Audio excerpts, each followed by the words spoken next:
Hyderabad KPHB కాలనీలో Cyberabad municipal corporation అధికారులు అక్రమ నిర్మాణాలు తొలగిస్తున్నారు. ఎంఆర్ఓ ఆఫీస్ లైన్లో పోలీస్ బందోబస్తు మధ్య అక్రమ నిర్మాణాలను కూల్చివేస్తున్నారు.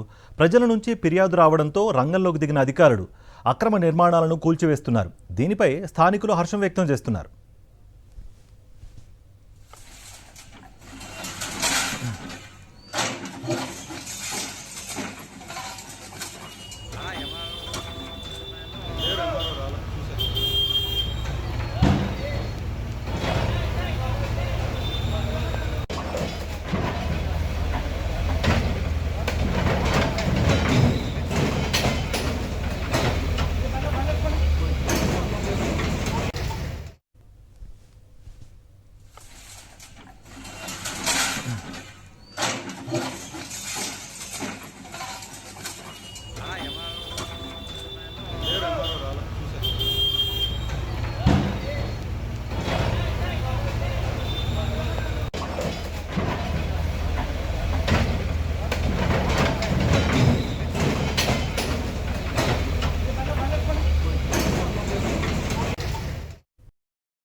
మరిన్ని అప్డేట్స్ కోసం ఛానల్ ను సబ్స్క్రైబ్ చేయండి. నోటిఫికేషన్స్ కోసం బెల్ ఐకాన్ పై క్లిక్ చేయండి.